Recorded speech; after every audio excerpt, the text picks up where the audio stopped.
G'day curd nerds. Today I'm going to convert 4 litres of milk into my nemesis cheese, cottage cheese.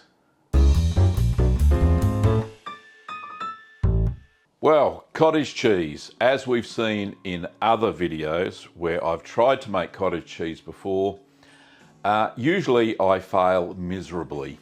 But today is different. We haven't failed at all.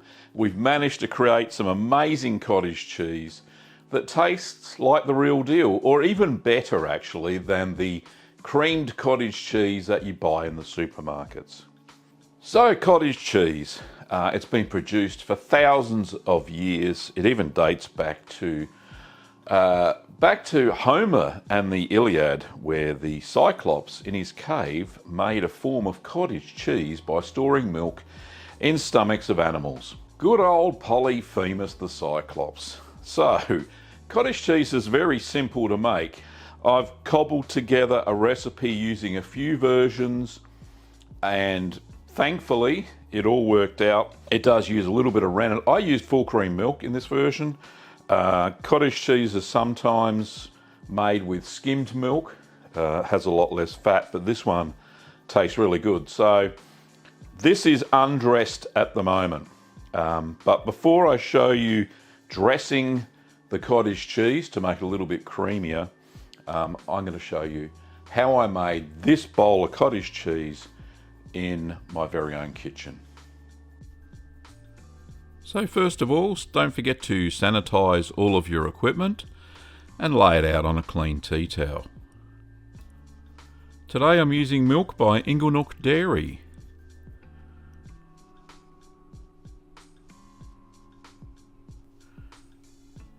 So the ingredients for cottage cheese is 4 litres or 1 gallon of whole cow's milk. I've used pasteurised unhomogenised. 1/16 of a teaspoon of MA11 or MO30. 1/8 of a teaspoon or 0.75 millilitres of calcium chloride diluted in 1/4 of a cup of non-chlorinated water. 1/4 of a teaspoon of single strength rennet. I'm using IMCU 200 strength diluted in 1/4 of a cup of non-chlorinated water. 1/2 teaspoon of cheese salt and 4 tablespoons of pure cream. So pour all the milk into your pot and start the heating process.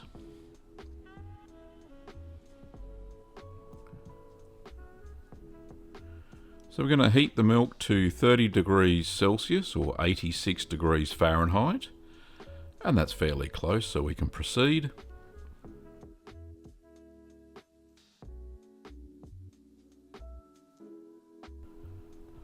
Then add the calcium chloride solution and give that a good stir through. So I'm stirring for about a minute there. And then add the starter culture. Sprinkle that over the top. Then give it a stir to incorporate it into the milk. Then allow the milk to ripen for 30 minutes. So 30 minutes later, give it a good stir to stir the cream back in if you're using unhomogenised milk. Just a quick check of the temperature to make sure it's okay, and yep, it's hovering around 30 Celsius, which is good, or 86 Fahrenheit. Now we're going to add the rennet solution. So pour that into the milk whilst you're stirring it, and then stir for no more than 1 minute, or it'll start to set.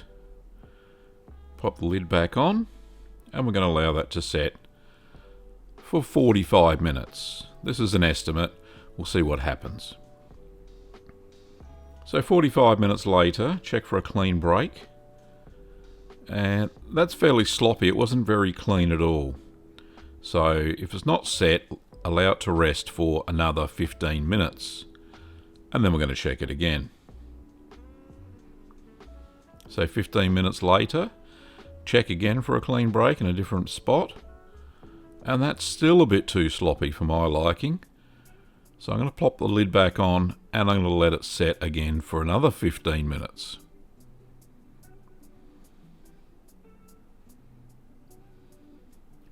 So 15 minutes later, let's check for the clean break again. It's a bit like Groundhog Day. And that's much better, much cleaner, nice clean break. Big thumbs up by Gav there. Cut the curds into 1.5 centimetre or 3/4 of an inch cubes. So use my curd harp to do the horizontals, and then we're going to do the verticals with the curd knife. As close to that measurement as you can. We allow the curds to heal for 5 minutes.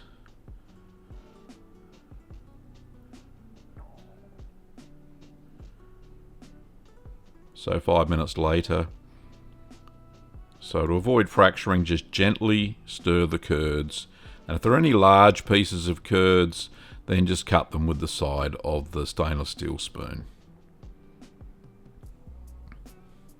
So now we're going to raise the temperature of the curds to 46 degrees Celsius or 114.8 Fahrenheit over the period of 90 minutes. So initially set your timer, and then every 5 minutes we're going to stir to prevent the matting of the curds. So the curds generally stick together. So this is after 30 minutes of stirring. This is kind of what it looks like. Got an hour of stirring to go. Just a quick check of the temperature, it's okay. So this is after an hour, so there's 30 minutes to go, and you can see that the size of the curd is about the size of a baked bean. Just checking the temperature, and we're fairly close to the 46 Celsius. So after the time has elapsed, you can see it kind of looks like cottage cheese, which is what we're trying to achieve here today. So remove the heat. If you're using a sous vide like me, just turn it off, pull the water out and remove the device, the precision cooker.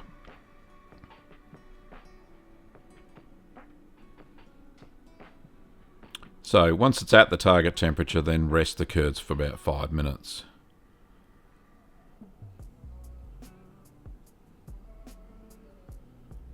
So after 5 minutes, it should have sunk to the bottom. Then we're going to transfer the curds into a cheesecloth lined colander. I'm using a loose weave cheesecloth there. Seemed to work okay. And then just pour all the curds out in one big lump. So allow that to drain for 5 minutes. So 5 minutes later, we're going to transfer the contents of the cheesecloth into the pot. They should be fairly dry-ish. So break up the curds with your hands into small pieces. You'll find it breaks up quite easy. Now we're going to add the salt, so half a teaspoon. And then mix the salt through the curds. Cottage cheese is not overly salty, so that's why I chose half a teaspoon. Seemed to work okay.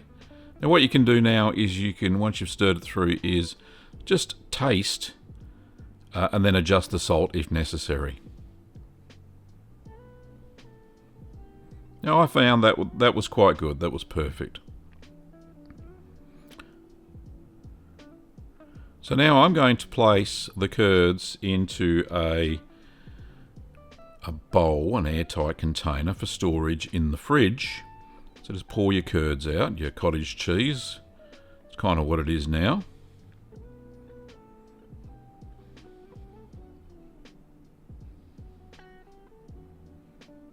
There you go. Doesn't that look lovely?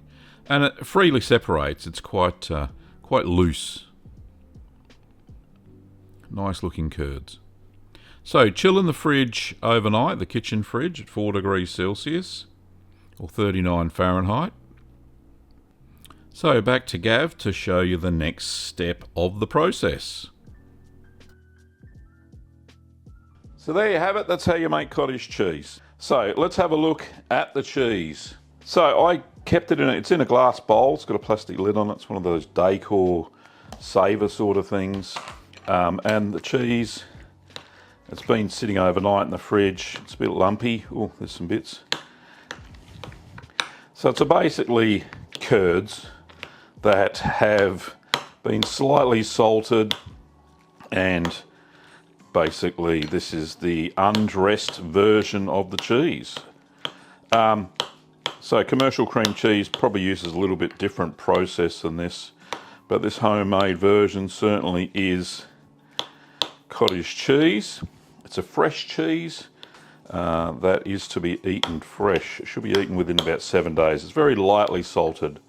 So just by mixing that now, we've given a little bit of its lumpiness back. It's probably could have used a bigger bowl, but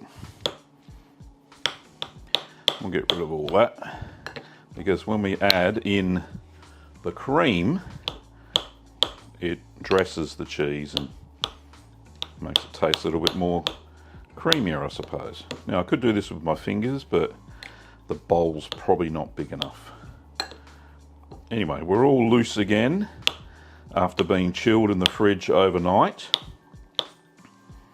And yes, I'm getting cottage cheese everywhere.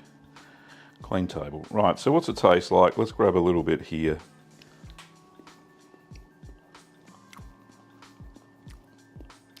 Not squeaky or anything. It's creamy. It's a very simple cheese. So let's dress it with a couple of tablespoons of cream. Let's pour that out. Gee, this cream's thick. Come on, cream. Maybe it needs a shake.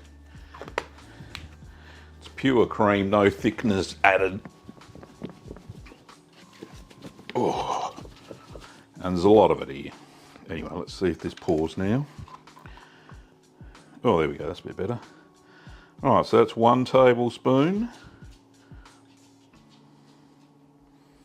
That's 2. I'll go 3, I think. Oh, it's more than 3. There we go. That'll do. Here we go. Good, nice cream. Right, so let's mix that in. So this is dressing the cream cheese. May need a little bit more. Not cream cheese, cottage cheese. Yeah, that's looking better. More like a commercial version. Trying to keep the fat down. I don't want to add too much cream to it.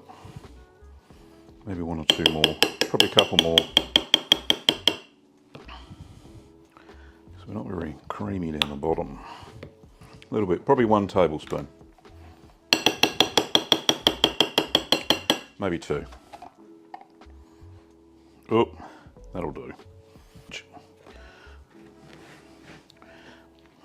mix that through. Yeah, that's a better consistency. So that's more creamier. Doesn't look as stodgy, I suppose. Let's try some, shall we? Let's grab a piece. Yeah, it's a lot smoother. And the funny thing, I only put half a teaspoon of salt in it. And the saltiness, now that I've added the cream to it, the saltiness starts to come through as well. Just a little bit. It doesn't need to be too salty. Because you can add cottage cheese to so many different things. In fact, back in the in World War One, just before World War One, when they were starting to ration meat and stuff like that, they said that a pound of cottage cheese was equivalent to about 2 or 3 pounds of meat as far as protein and fat went for your daily allowance. I don't know if that's true or not, but that's what I read. So that's how you make nice creamy cottage cheese after you add the dressing to it. And that looks pretty good. I am impressed with this cottage cheese. So yeah, we'll eat that over the next week. I don't know if I'd go any further because it's, like I said, it's fresh cheese, lightly salted. And thankfully, I only used the 4 litres of milk because, you know, all the recipes that I saw were for like 8 litres of milk, and that'd be double the size of this. What are you going to do with that much cottage cheese? Anyway, I'm glad I used a smaller amount and it worked out really well. So there you go. I've beaten the nemesis cottage cheese. Let me know what you think of cottage cheese in the comments down below. I would love to hear your opinion on the process and what you think if you've made it yourself at home. So don't forget, you can buy the cultures, the rennet and the calcium chloride. the only ingredients I really use for this cheese at littlegreenworkshops.com.au. So pop over there now. I will list the cultures, the rennet and the calcium chloride that I used in the description down below. Anyway, thanks for watching, Curd Nerds, and I'll see you next time.